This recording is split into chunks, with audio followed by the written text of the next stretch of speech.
The call came in at 2:17 a.m. Structure fire, isolated location, possible occupants inside. Lieutenant Daniel Carter gripped the radio tighter. A lighthouse fire. In his 20 years as a firefighter, he had seen factories collapse, gas leaks explode, and forests rage like living beasts. But a lighthouse? That was new.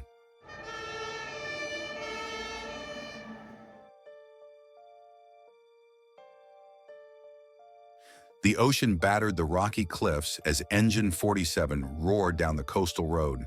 The sky glowed orange ahead, smoke churning into the darkness. The North Point Lighthouse, built in 1889, was engulfed in flames, its beacon flickering wildly, casting eerie shadows on the waves. "We're 10 minutes out," Carter said, scanning the blaze ahead. His crew, Miller, Torres, and Jacobs, were already checking their gear. Torres, the squad's engineer, squinted at the glow. "Looks fully involved. If there's someone inside..." He didn't finish. They all knew. The truck rumbled to a stop on the gravel road. Carter jumped out, boots crunching on damp earth. The salty wind carried the scent of burning wood and hot stone. "We need eyes inside," Carter ordered. "Miller, Torres, primary search. Jacobs, get the hoses set." They donned their self-contained breathing apparatus, SCBA, and advanced. Carter led, Halligan tool in hand, breaking through the heavy wooden door. The heat slammed into them. Flames chewed through wooden beams, smoke curling like ghostly fingers. The lighthouse's spiral staircase groaned under the fire's weight. "Watch the structure," Jacobs called through the radio. "That stone might hold, but the stairs won't." Carter knew he was right. Lighthouses were built to withstand storms, but fire was another beast. The intense heat could cause the iron reinforcements inside the walls to expand and crack the stone. A loud crash echoed above them, part of the second floor collapsing. Carter scanned the room. The flames were strongest near the base, an unnatural burn pattern. Then he heard it, a sound that didn't belong, knocking. Carter froze. Over the roar of the fire, it was faint but deliberate. "Someone's in there," he shouted. Torres turned sharply. "Where?" Carter's eyes darted across the burning space. The sound had come from below. The basement, he realized. There's a basement under the lighthouse. But something didn't add up. The fire burned too fast, too hot, and now a hidden basement? Something was very, very wrong. Milwaukee, Wisconsin, was a city built on industry and water. The shores of Lake Michigan held remnants of its maritime past. Abandoned docks, rusting shipyards, and historic lighthouses that once guided sailors through treacherous waters. The North Point Lighthouse, standing for more than a century, had survived storms, shipwrecks, and time itself. Now it was burning. Lieutenant Carter adjusted his grip on the Halligan tool. "We need to find that basement door. Fast." Torres swept his flashlight across the smoke-filled room. Lighthouses usually have supply storage underground. Maybe a maintenance hatch? Miller kicked at the wooden floor, listening.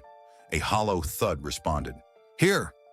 He crouched, brushing away burning debris to reveal a metal trapdoor. The paint bubbled from heat. Carter keyed his radio. "Jacobs, we found a basement access. Might be occupied." "Copy," Jacobs crackled back. "Fire's aggressive. You have minutes." Carter grabbed the handle, but it was scalding. He yanked a fire-resistant glove tighter and pulled hard. The hatch groaned but refused to budge. "Halligan," he ordered. Torres jammed the adze end of the tool into the seam, prying with brute force. The latch snapped and the hatch flew open, releasing a dense plume of smoke. Miller coughed. "Zero visibility." Carter switched on his thermal imaging camera. The screen flared white-hot, mapping the basement's contours. A figure slumped in the corner. "There, one victim, unresponsive." Torres didn't hesitate. He descended first, vanishing into the dark void. Carter followed, boots hitting stone. The heat was unbearable, pressing in from all sides. Torres reached the victim, a man in his 60s, face smeared with soot. His chest rose in weak, shallow breaths. "He's alive," Torres confirmed. "Let's move." Carter grabbed the man's arm. Something cold brushed his glove. He looked down. A rusted iron key dangled from the victim's grip. Odd, but no time to question it. Go, go!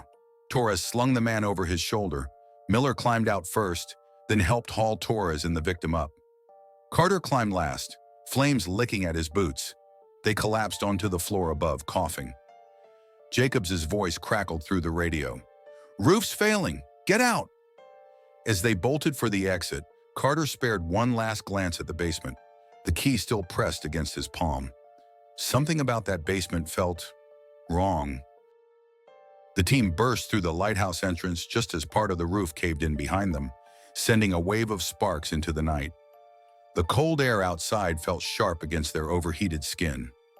Jacobs yanked off his helmet. "Damn close call!" Torres was already kneeling beside the unconscious man, checking for vitals. Weak pulse, but he's breathing. Carter's gaze drifted to the rusted iron key still clutched in his gloved hand. It was old, heavy, its surface blackened by time. Not something an ordinary lighthouse keeper would carry. Sirens wailed in the distance. Additional fire crews arrived, flooding the scene with activity. The fire was still raging, but with backup, it could be controlled. A paramedic rushed over. "We'll take it from here." Torres nodded, stepping back as they lifted the man onto a stretcher. "Any ID on him?" One of the medics checked the man's pocket and pulled out a singed wallet. "Name's Henry Whitmore." Carter's brow furrowed. "That name sounds familiar." Jacobs exhaled. "It should.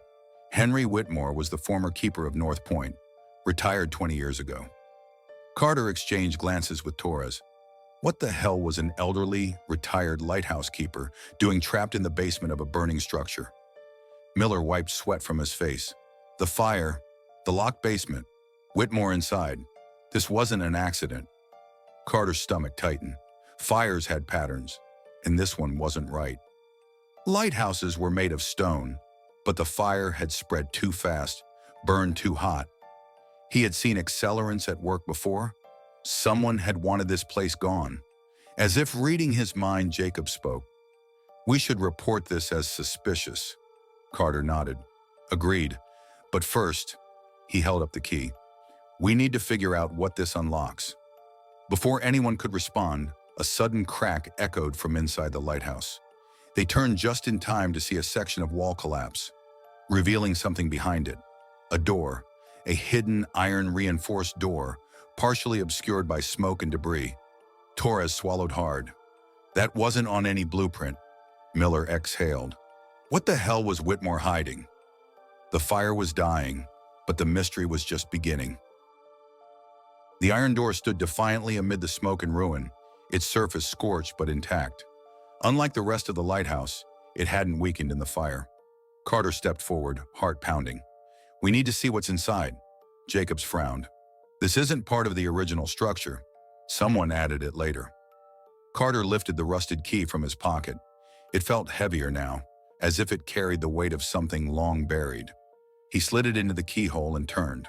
The lock groaned, reluctant, but then clicked.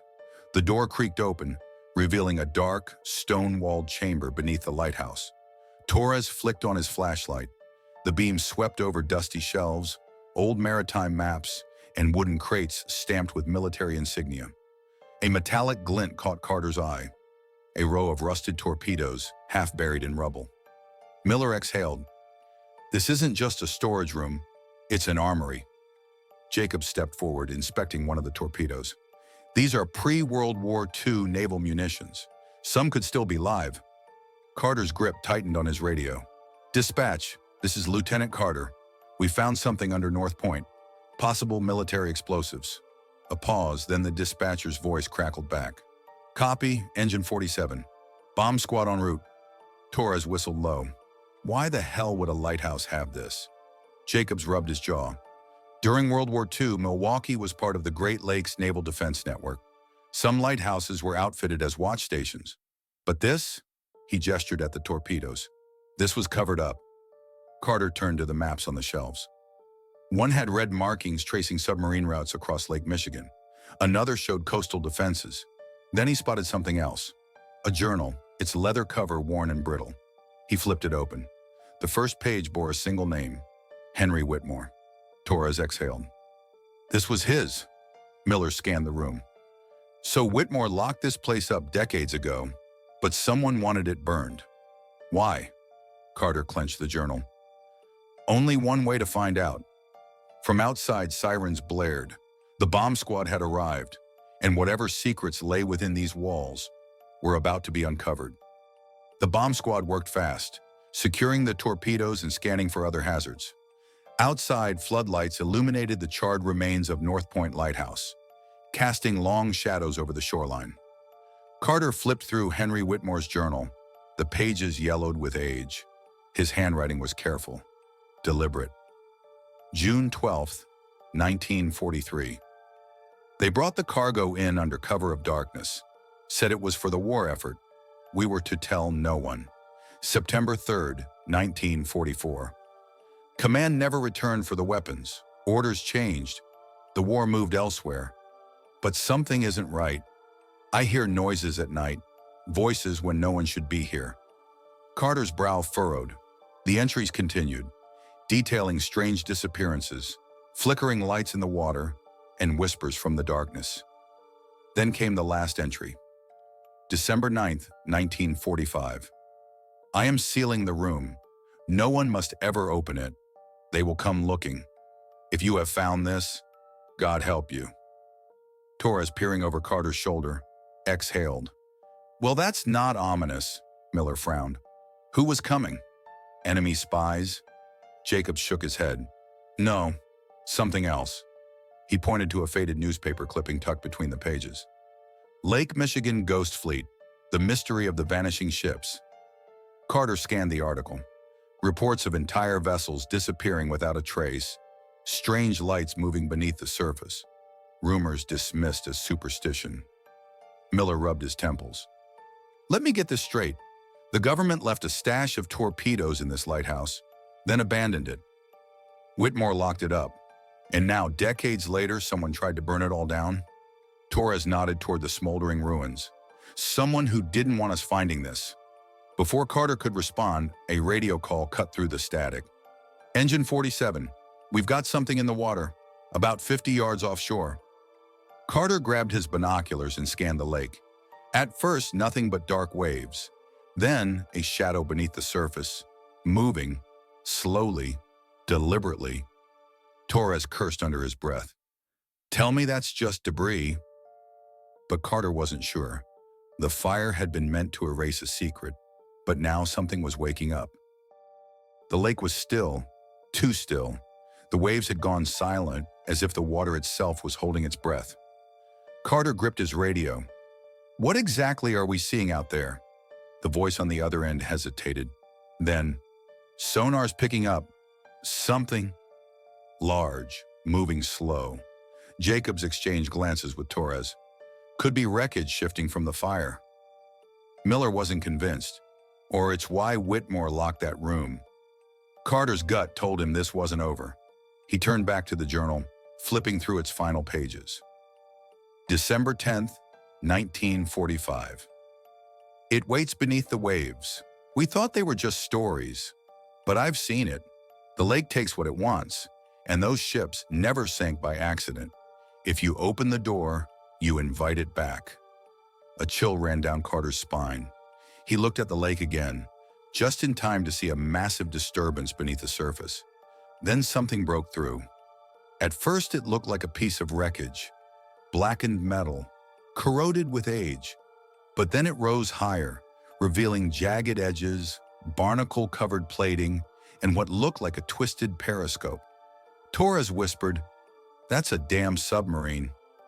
A forgotten World War II-era U-boat, its rusted hull clawing its way out of the depths. Jacob stepped back. Impossible. Those were all accounted for.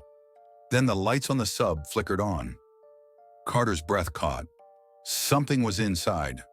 The bomb squad's radio crackled. Divers in the water.